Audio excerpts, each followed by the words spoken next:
नमस्कार, मुद्दे की बात पे आप सभी का स्वागत है। मैं हूं आपके साथ यशु शुक्ला और इसी बीच आपको लखनऊ से खबर बता देते हैं। लखनऊ से खबर जहां पर स्कूली वाहनों पर नकेल कसने की तैयारी।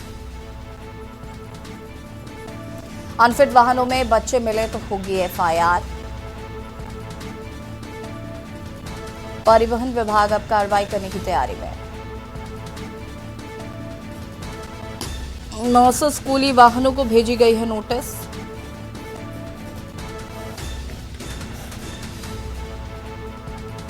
कई स्कूल संचालकों ने नहीं कराई वाहनों की सर्विसिंग। परिवहन विभाग अभियान चलाकर करेगा कार्रवाई। वाहनों को सीज कर एफआईआर की जाएगी। स्कूलों की मान्यता भी हो सकती है रद्द।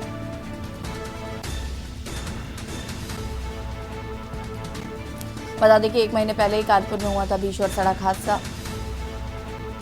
दुर्घटनाग्रस्त हुई थी छात्रों से भरी स्कूली वैन। हादसे में एक बच्चे की हुई थी मौत, 8 लोग घायल। छुट्टी के बाद वैन बच्चों को लेकर जा रही थी छोड़ने। लखनऊ से खबर, स्कूली वाहनों पर नकेल कसने की तैयारी।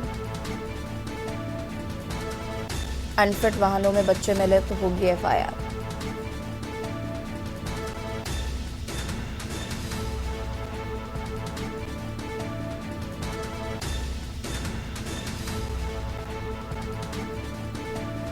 नौ 900 स्कूली वाहनों को भेजी गई है नोटिस। कई स्कूल संचालकों ने नहीं कराई वाहनों की फिटनेस। परिवहन विभाग अभियान चलाकर करेगा कार्रवाई।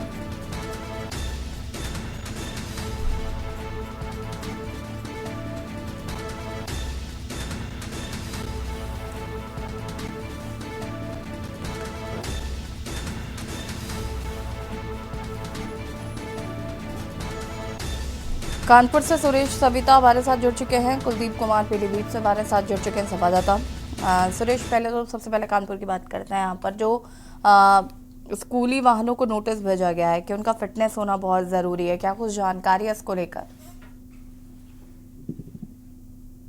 देखिए यति जी, अगर हम लोग बात करें कानपुर की, तो कानपुर में इस तरीके के आदेश न जाने कई बार आ चुके हैं। इससे पहले भी कई आदेश आए।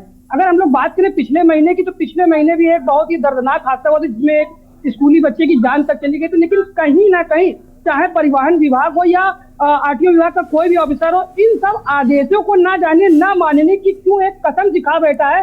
अगर ऐसी हम लोग बात करें कानपुर के एक बार फिर से, तो कानपुर में आज भी चाहे जितने स्कूल हो, चाहे जितने कॉलेज हो, एक आदेश ये भी आया था कि 18 साल से कम उम्र के बच्चे बाइकें लेकर स्कूल नहीं जाएंगे। लेकिन आज भी देखा जाता है कि वो बाइकें लेकर स्कूल जा रहे हैं, स्कूटी लेकर स्कूल जा रहे हैं। और आज भी पीली प्लेट की जो वैन ऑथराइज होती है आरटीओ से, वो लगभग कहीं कम ही मात्रा में देखने मिलती है। और जो प्राइवेट वैनें होती है, वो लगातार बच्चों को ढोने का काम करी। तो कहीं ना कहीं इन सब तरीकों को देख के, शहर में जाम की चीज देख के, अनफिट वाहनों को देखकर जो दुर्घटना का जो और साधन होता है, वो कहीं ना कहीं ऐसी ही बढ़ जाता है। ना जाने क्यों कानपुर आरटीओ और कानपुर प्रशासन कसम खा के बैठा है कि हम आदेश के बाद भी चेकिंग नहीं करेंगे। आखिर इस चेकिंग ना होने का कारण नहीं समझ में आता। जब कोई बड़ा हादसा होता है तो अधिकारी जाकर खाना पूर्ति तो कर देता है, लेकिन कहीं ना कहीं 2 दिन 4 दिन बाद शक्ति दिखाने के बाद रवैया उनका फिर से वही हो जाता है। तो यति जी, कहीं ना कहीं अब इस आदेश का पालन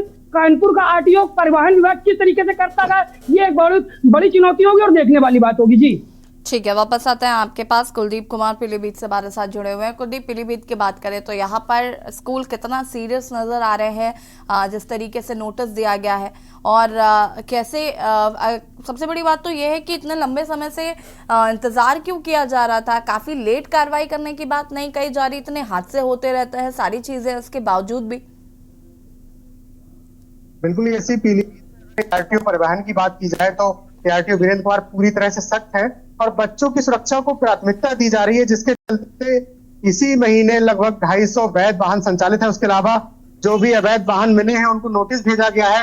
लगभग 25 स्कूलों को नोटिस भेजा गया है और इन स्कूलों के 14 वाहनों को सीज भी किया गया है, उनका चालान किया गया है और इन 14 वाहनों से राजस्व भी वसूला गया है। लगभग 1,40,000 रुपए का राजस्व आरटीओ वीरेंद्र कुमार के द्वारा गया है और लगातार आरटीओ ने गहन अभियान चलाकर स्कूली वाहनों के खिलाफ कार्रवाई की है। इसी का नतीजा है कि हादसों में पहले से कमी आई है, पहले से हादसे भी कम हुए हैं।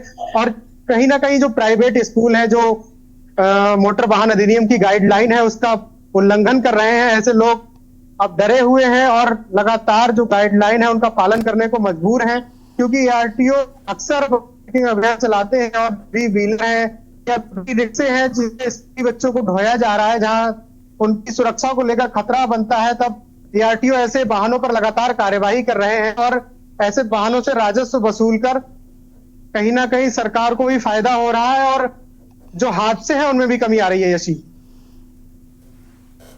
ठीक है, वापस आते हैं आपके पास।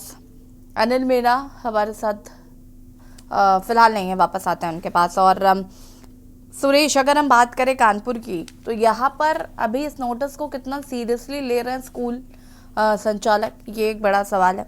साथ ही साथ जो कार्रवाई की बात कही जा रही है वो कितनी सीरियसली ली जाती है वो भी देखना होगा, क्योंकि इससे पहले हम देखते हैं कि जो अनफिट वाहन होते हैं वो चलते हैं, पैसे के लेन देन के बाद उनको छोड़ दिया जाता है, इस तरीके की एक्टिविटीज होती है। देखिए यही जी, कानपुर में तो ये अक्सर देखने वाला है कि आदेशों का पालन जो है मात्र वो 2 या 4 दिन किया जाता है, लेकिन इस बार इस आदेश का कितने दिन पालन किया जाएगा ये देखने वाली बात होगी। अगर हम लोग बात करें यही जी स्कूलों की, तो स्कूलों में भी 2-4 दिन ही सख्ती दिखाई जाती है, गार्डों को बाहर खड़ा किया जाता है और ये दिखाया जाता है कि हाँ हम बहुत ज्यादा सख्ती दिखा रहे हैं, अनफिट वाहन नहीं चलवा रहे हैं, बच्चों को ठूस कर नहीं भरा जा रहा है, बच्चे एकदम सेफली आ रहे हैं। लेकिन कहीं ना कहीं यही खाली 2 या 4 दिन की खाना पूर्ति होती है, उसके बाद अक्सर ये सारी खाना पूर्ति जो है वो हादसों में बदल जाती है। कानपुर की अगर हम लोग बात करते हैं तो कानपुर में हादसे आए दिन देखिए इस तरीके के बढ़ते जा रहे हैं। अनफिट वाहन जो है उनकी संख्या लगातार बढ़ती जा रही है। खाली राजस्व वसूलना ही अधिकारियों का काम नहीं, राजस्व वसूलने से ये जो दुर्घटनाएं यदि जी वो कहीं कम होने का नाम नहीं ले रही। खाली राजस्व वसूलने से दुर्घटना कमी नहीं होगी, इसमें एक टीम बनाकर सख्ती करनी होगी ताकि इस तरीके के हादसे ना हो और इस तरीके की जो व्यवस्था है वो अर्थव्यवस्था में ना बदले। अगर व्यवस्था ही बदल जाएगी तो हादसे तो जाहिर सी बात है ये चीज होंगे। इस तरीके से इन लोगों परिवहन विभाग है उसको एक टीम बनानी चाहिए जो एक्टिव रहे, मतलब जो भी स्कूल टाइमिंग है और जो भी जो अनफिट वाहन है उनकी टाइमिंग है चलने की, तो उन पर एक सख्त नजर रखें और एक कार्रवाई करें जिससे दूसरे लोगों को सीख मिली और दूसरे लोग भी इस तरीके की अनहोनी को अंजाम ना दे सके। तो ये कहीं ना कहीं अब चलो ठीक है, वापस आते हैं आपके पास सुरेश, वापस आएंगे। किस तरीके अनिल मीणा हमारे साथ बुलंदशहर से जुड़ चुके हैं। अनिल जी, ये जो स्कूलों की मान्यता को रद्द करने की बात कही गई कि अगर उनके जो स्कूली वाहन है वो अनफिट पाए जाते हैं तो कितना सीरियसली इस नोटिस को लिया जा रहा है, स्कूल संचालक कितना गंभीर है इसको लेकर? देखिए बिल्कुल ऐसे मैं आपको बता दूं, अगर जनपद बुलंदशहर की बात करते हैं तो ये जो सरकार के द्वारा जो निर्णय लिया है कहीं ना कहीं पूरी तरह से महत्वपूर्ण निर्णय है, क्योंकि जो लगातार जितने भी प्राइवेट स्कूल जो संचालक हैं वो अनफिट वाहनों को चला रहे थे, जिसमें कि आए दिन रोज घटनाएं हो रही थी। अगर लगातार देखा जा रहा है, अभी कल परसों की जो बात करें जनपद बुलंदशहर में भी ऐसी घटना हुई है जिसमें कुछ बच्चे जो स्कूल जा रहे थे और जो ड्राइवर की लापरवाही के कारण बच्चे की जो बढ़ी हुई गाड़ी है जो पेड़ में टकरा जाती है, तो कहीं ना कहीं जो अगर जब पुलिस ने उस गाड़ी को जो चेक किया तो वो गाड़ी पूरी तरह से अनफिट थी। अगर बात किया परिवहन विभाग के जो अधिकारियों की कहीं ना कहीं पूरी तरह से लापरवाही सामने देखने को मिल रही है, क्योंकि जो परिवहन विभाग के अधिकारी हैं आखिरकार इन पर जो स्कूल संचालक इन पर कार्रवाई क्यों नहीं करते। तो जो सरकार ने जो निर्णय लिया है वो कहीं ना कहीं बहुत महत्वपूर्ण निर्णय माना जा रहा है, क्योंकि अगर जो अनफिट वाहन पाए जाएंगे और उसके बाद जो मान्यता रद्द की जाएगी तो उसको लेकर कहीं ना कहीं जो प्राइवेट संचालक स्कूल संचालक है उनमें कहीं ना कहीं दहशत की माहौल जरूर देखने को मिल रहा है। लेकिन अगर बात की जाए तो इससे कहीं ना कहीं सुधार भी होगा, क्योंकि जो बच्चों की जिंदगी के साथ जो प्राइवेट स्कूल संचालक जो खिलवाड़ कर रहे हैं, क्योंकि देखा जा रहा है तो वैसे ही जो स्कूल के जो वाहन दौड़ते हैं तो उसमें जो 8 बच्चों की जो जगह होती है तो 8 बच्चों की जगह उसमें 25-30 बच्चे भरते हैं।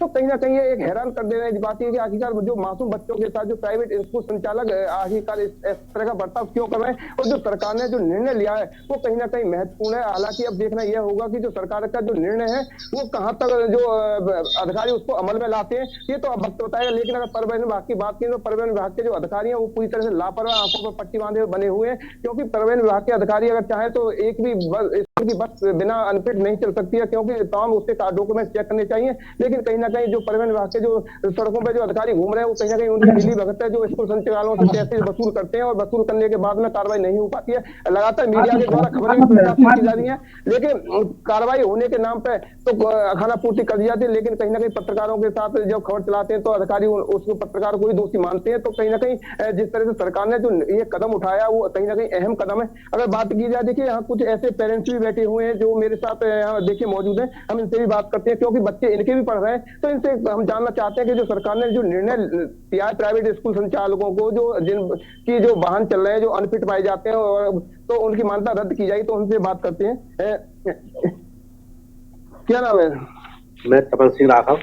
अच्छा, जो सरकार ने एक आदेश जारी किया है, एक नोटिस जारी किया है तो कि जो अनफिट वाहन जो प्राइवेट में चल रहे हैं और उनके जो वाहन चल रहे हैं अनफिट पाए जाते हैं तो उनकी मान्यता रद्द की जाए, तो उसको लेकर क्या कहेंगे जिससे आपके बच्चे पढ़ रहे हैं छोटे छोटे?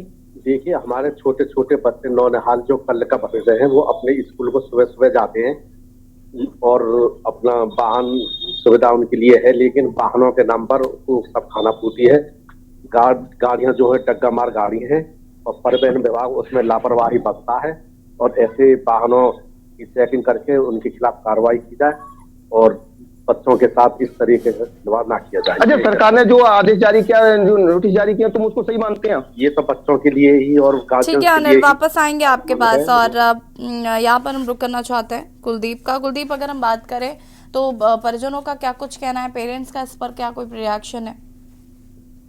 बिल्कुल, जैसे ही सरकार का नोटिस आया है तो एक तरफ जहां स्कूल के प्रबंधक हैं उनको प्रबंधकों में हड़कंप मचा हुआ है कि अब उनके निजी वाहनों पर कार्रवाई होगी, क्योंकि ज्यादातर स्कूलों में प्रबंधकों के निजी वाहन हैं और उनकी फिटनेस नहीं है, ऐसे वाहनों को चिन्हित किया जा रहा है। तो वहीं कहीं ना कहीं क्योंकि स्कूली बच्चों की सुरक्षा को लेकर सवाल खड़े होते हैं, तो सुरक्षा की जहां बात आती है तो परिजन सरकार के इस फैसले से खुश हैं और लगातार सरकार की सराहना की जा रही, क्योंकि जिस तरह सरकार सख्त है स्कूली बच्चों को लेकर, वैसे ही पीलीभीत में प्रशासनिक अधिकारी। ठीक है कुलदीप, आप सभी का बहुत बहुत शुक्रिया जानकारी साझा करने के लिए। और बता दें परिवहन विभाग अब कार्रवाई करने के लिए पूरी तरीके से तैयार